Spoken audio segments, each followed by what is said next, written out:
Good morning, everybody, and welcome to another live. I hope you're having an awesome week. What's happened since last week for you? How have you taken some of the information I've been sharing with you around teams and leadership all the way through January and put that into practice? I really hope that you've been taking lots of notes, pulling lots of actions together, and more importantly, taking action. So if you've not heard the lives from the last month when we've been going through February on leadership and teams, then do take time to go back and have a look at those. This month in March, we are going to be focusing in on marketing. So if this is your subject, you need to get more sales, increase effectiveness across your target markets and being able to attract people, new prospects to you. These are the sessions for you. We are here every Wednesday, 9:30 for the Marketing March month. There you go. Say all the M's. So I hope you're well. Say hello. If you're on Facebook, LinkedIn, or YouTube, always good to see people here. We get some regulars coming in, asking questions.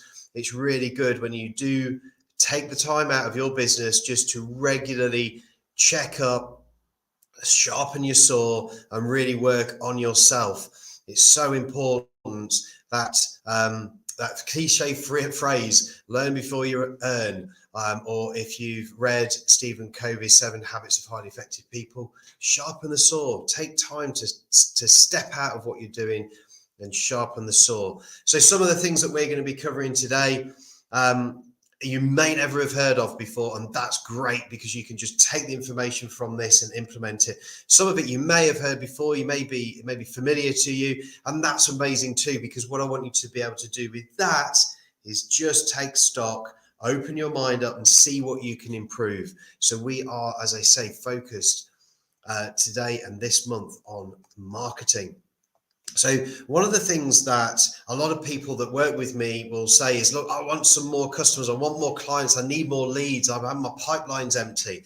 And of course, what comes before getting your pipeline full or more customers in is marketing and getting yourself out there. And marketing, it isn't just being on Facebook and LinkedIn or YouTube or any other platform for that matter. It may well be your number one marketing strategy. It may well be part of a holistic marketing strategy, but I guarantee you there are other marketing strategies out there that will talk to your customers and attract them to you. So there are lots of different avenues that you can take with marketing. But we are going to break it down. We're going to start right at the beginning. And we are going to actually think about who is our target market? Who is it we really want to attract to ourselves? Now, a lot of the time, particularly when you're starting out in business, let's say you're let's say that you're a window fitter, so you manufacture and supply UPVC windows. Let's say that's just what you do for a second. Now, when you start out, you probably have started from a base of people that you know. So you'll look at your circles of influence, you'll look at people that maybe you've worked in the industry and you tap back into them, or you've got a small network. And that's a really great start. And then as you start to open up your offer, sometimes when I talk to people, they say, well, who's your target market? And they say, well, everyone's my target market. Everyone needs windows, so everyone's my target market. And my steer is actually counter to that. It's saying, do you know what? Not everybody is your target market or should be your target market.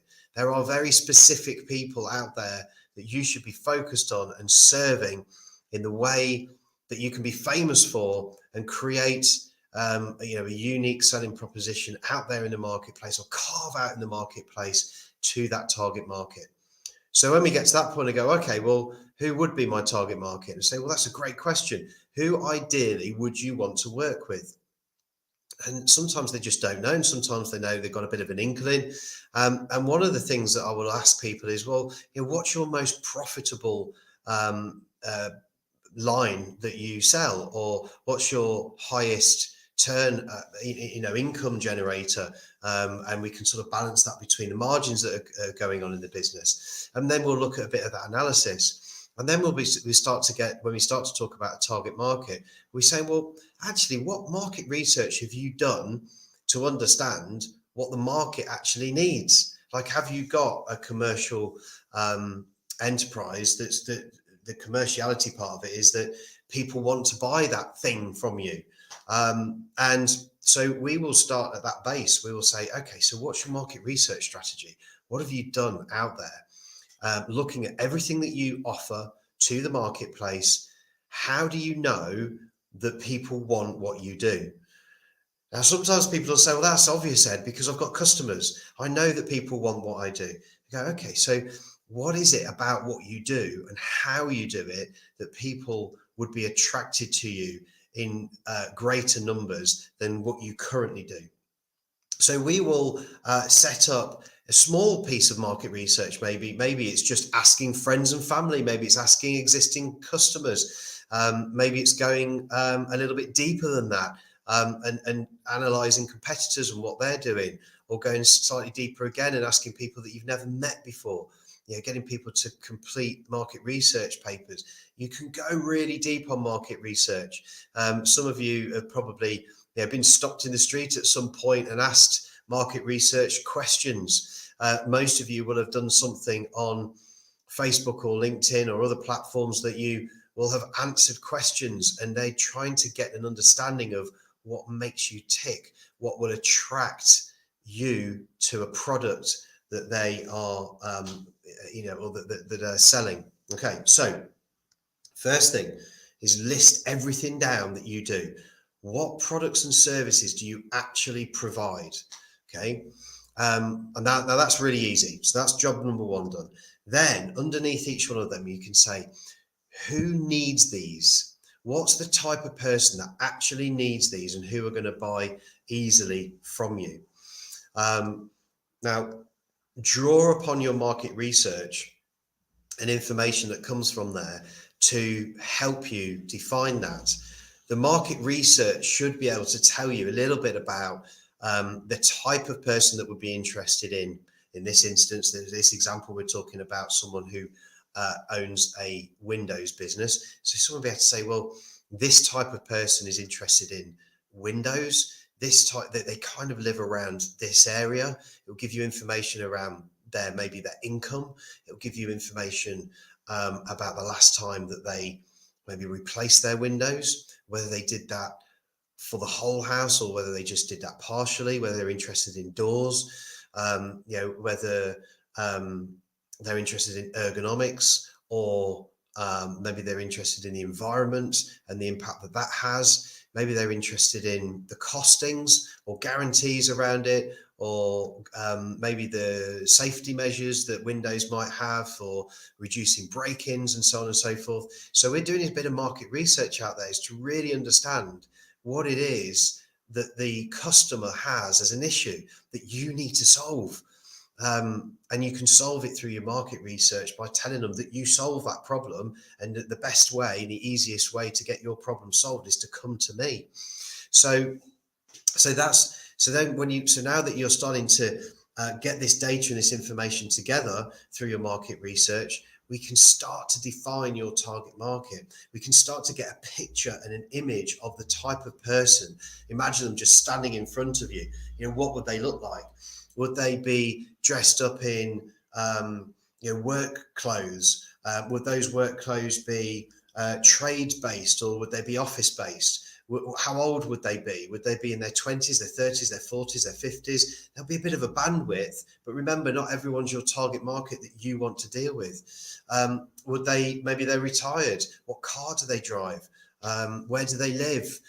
How affluent in the area would they be in? Do they live in apartments, or do they live in a house? Is it a bungalow? And so on and so forth. So you can just draw all this information through. Now, sometimes that can all feel very overwhelming. There's a lot of stuff going on there. My advice to you is to take it slowly and just slowly walk through the process, but don't get overwhelmed by the amount of information that may come in to you to make a decision. We have to make decisions. We can make decisions based on our heart and our gut and our emotion, and we might make that decision really well. We make better decisions when it's driven through data and information and feedback. And bringing those two things together is probably where the magic happens. So the data's showing us this, but I'm not 100% sure. So let's go and test something. Let's go and figure it out. Look, if we worked on data alone, no one would have an iPhone. It just wouldn't, because the data showed when iPhones came, or before they were built by Apple, that nobody really wanted that type of phone. There'd been smartphones tested in the marketplace. Sony did a smartphone beforehand. It just wasn't very good. It was a bit clunky. So Steve Jobs at Apple, put his knowledge, his experience, a little bit of data, but the emotion, the knowing, the knowledge that this was actually going to work, or the belief that this was going to work forward. So we do have to sort of blend these things together. As I said, when I put out my post this morning, 80% of marketing doesn't work, but we have to make sure that we understand what the 20% is that work, and then really leverage that and bolster that through. So we know now from our market research what people want, or we suspect that we know through the numbers of people that we've spoken to what people want. I would recommend that if you're doing market research, that you talk to, probably 50 or 60 people, so that you can start to see trends. If you talk to 5, it's just not enough. It's not enough information that's going to guide you in the right direction. You could get lucky, but I would recommend talking to at least 40 or 50. If you can get to 200 or 1,000, even better. But start off with a good target to go for. That's going to take time, energy, and focus, of course. So identifying your target market, and you say, well, actually, who does need this product that I sell, these windows that I sell? Who actually needs these? And who are my existing customers? Where are they coming from? Do I have a pattern within my existing customer base of a particular demographic, or a particular income, or maybe a type of job or location that they live? And why do they buy from you? What is it that they get really excited about buying from you? Is it because you make it really easy? Is it because you add additional customer service? Is it because you're the cheapest? What is it about you that means that that customer buys from you? And then look at your competitors. Who are your competitors right now in the marketplace? What are they doing? Who are they targeting? What's their pricing structure like? And who are their existing customers? So all of that can build up really nicely into identifying more about the type of person that's going to be attracted to you. And as I said right at the beginning, not everybody is your target market. If you look at me as a coach, not everyone in business is going to work with me or want to work with me, or in fact, I want to work with them. And we're not going to be attracted to one another. But there are certain people that are going to be attracted to me and that I do want to work with, and they want to work with me. And they're the people that I'm focused on. They're the people that I'm talking to. And hopefully they're the people that are listening to this as well. So when you're starting to profile your target market, you can split out in that profile demographics. So that's things like age, gender, family size, income, occupation. It can be where they're educated or to what level they're educated. It could be religion, race, nationality. But you can look at the demographic of the types of person that you want to attract to you. Then you can focus in on geographic. Okay, so we've got the demographic. Now we can look at geographic. How far out are you going? Have you got a 5-mile radius? Maybe you're a gym, or a studio, a yoga studio that's probably got a 7, maybe 10-mile radius, because people aren't going to travel any further than that, or there's going to be another gym closer that they can go to that's just as good. But maybe you're focusing on external markets. Maybe you're breaking into Europe or America or Southeast Asia. So where are your customers currently sitting? What country are they in? What region? What city? Look at the town. In the towns that you're focused in on, if you're looking at towns, what's the density of those towns? And is there anything like localization that you need to take into consideration? Is there anything about climate? Look, if you're in the UK, it's just really simple, isn't it? It rains and it's windy a lot. But yeah, we do get good weather as well sometimes. But if it's in Europe, it's completely different. So do think about your geographical impacts as well. Then we can move from demographic to geographic to psychographic. Now, this one is really interesting. You're looking at the types of personality of individuals. What's their attitude like? What are their personal values that they hold that you want to work with? What's their lifestyle, their social class? What are their interests as well? And opinions, and their hobbies, and so on. So those psychographics are really important. And probably for me, as I think about a coach, I've got a territory, I've got an area that I work with. I know that my demographic, if I look at my average age of people that I'm working with, I understand that. But psychographic for me is probably more important, because the attitude, the personal values, and the lifestyle that the individual wants is part of the attraction of people towards me and me toward them as well. So do think about that. Who is it you really want to work with? And if you think about who you're working with right now, there's probably customers that you think, I really wish they weren't customers. I really wish I hadn't attracted those types of customers. And we have to ask, don't we? Like, well, how did we attract that type of customer? What was going on in our marketing and our sales funnels, and processes to be able to attract that type of person? What have we tolerated that's meant that we've kept them as a customer as well? So the final blocks, we've got demographic, geographic, psychographic. The next one's behavioral.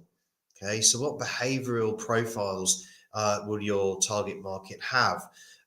What type of benefits are they looking for out of your product? As we said before, what's the problem that they have that you're trying to solve for them? How ready are they? Are these long-term buyers, or are they impulse buyers that are going to come to you? What's their degree of loyalty?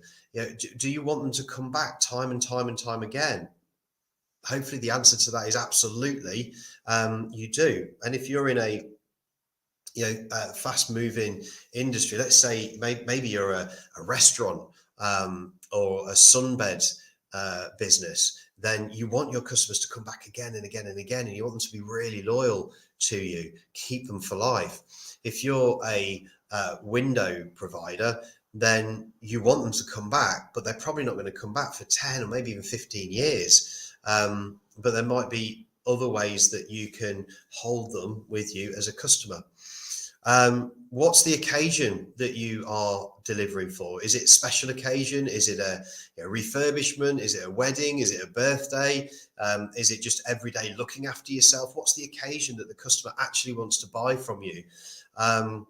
Are these individuals bargain hunters? Do they want a real bargain to go for? So if you look at the demographic profile or behavioral profile, if you like, of DFS customers, right, sofa customers, they want that bargain. They want a lower priced cut price, 50% off, pay me over 23 years at 0% interest bargain.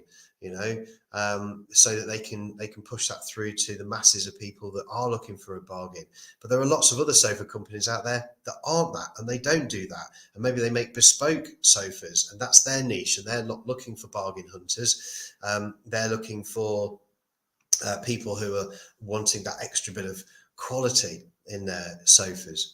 Are you looking for or what type of habits are you looking for out of that individual? Do you have a seasonal product? I mean, I don't know, but I would imagine that a lot of window fitters probably fit more in the spring through to the autumn than they do in the winter. And therefore there is a seasonality to it. So your marketing has to match that and follow that trend.